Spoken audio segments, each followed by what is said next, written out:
এবং টাকা কোন নাম্বার থেকে আসলো, কে দিল, কে নিল, লিখে তার সাক্ষ্য নিবে এবং তার আইডি কার্ডের নাম্বার ওখানে বসাবি। নিয়ম যেটা, তুই টাকা দেশ আলো আলো ঘটনাটা এই টাকাটা দেয় কে এবারে?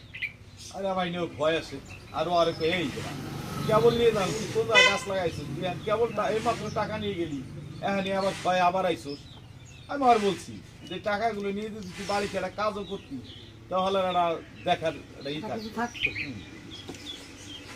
অনেক দিনই বলছি আরে সাগর না কি এই দরবার আমার গাড়ি আসবে, এই দরবার জানি না ভাই।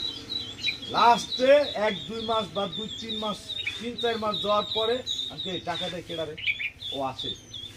আমি টাকাটা দেখি ও আসে। আমি একদিন গেলাম, কেডা দেয় টাকাটা, তুই তো ফান্ড করবি, কেডা দেয়, কারে টাকা দেয়, সুপাইকারের টাকা, টাকা কি ওয়েলকামের টাকা নেই? আমি এনে আর বলি টাকা কি ওয়েলকামের নেই? তাই না, একটা নাম্বার থেকে ধরো তার নাম্বার থেকে পাঠাই, কে এই নাম্বারটা 2-3 দিন আর বলার পর ও নাম্বার দিছে, আমি ওই ছেলেটার ফোন দিছি, চিনি না উনি না। ফোন দেওয়ার পর আমি বলছি তোমার নাম কি? ওকে সাগর। কি করো তুই? মোমো। তখন ও আরে বাদ বাকি পরিচয়টা নিলাম, হলো ওনাগো জামাই। কারণ ওরা তো আমার খুব কাছের লোক, কথাটা বুঝছেন। একজন মানুষ রক্তের আত্মীয় হইলেই তো আত্মীয় না, ওর সাথে ভালো একটা সুসম্পর্ক, দীর্ঘদিন এখানে থাকছে, মানুষের একটা আছে না, সেই সুবাদে আমি বললাম আমি তো তোমার শ্বশুর কাছে বলবো। বলে না আঙ্কেল বললেন না, এই ঘটনা বললেন না। বেশ ভালো। আর ও আরে নিষেধ করে দিছে ডাইরেক্ট বলার জন্য, কথাটা বুঝবে। এখন বিষয়টা হিসেবে বাপে 10 টাকা কামাই করলে নিয়ম হইল 8 টাকা ভাঙা, 2 টাকা কাছে রাখার জন্য। এখন আজকে তুমি শোনো, একটা জিনিস বলি, সব কিছু আল্লাহ মাফ করবে। তুমি জিনা করছো মাফ করবে, তুমি খারাপ কাজ করছো মাফ করবে, সব কিছু মাফ করবে।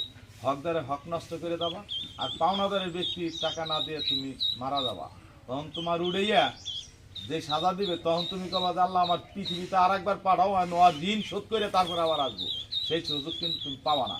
অতএব ওর কাছে 10 টাকা নেও আর 20 টাকা নাও, হিসেব কইরা ওই বেটা তো ভদ্রলোক বললি 2 লাখ টাকা তোমার সাথ দিবে, এই টাকাটা তুমি প্রতি মাসে 2 মাস টাইম চাই, 2 বছর টাইম চাইছো, 2 বছর টাইম তোমার দেওয়া হবে। কিন্তু এই টাকাটা মাসে কত করে পরে এই কথাটা বাদ করে টাকাটা দাও।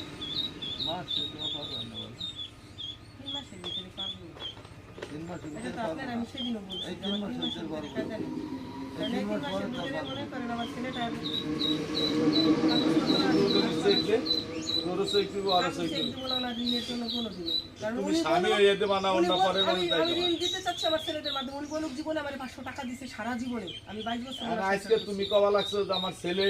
আমার ছেলেরা ওনার ঋণ শোধ করে যাবে, তাই স্বামী তুমি স্বামী হয়ে পারবা না, স্ত্রী হয়ে, এটা কেমন কথা হইলো? আমার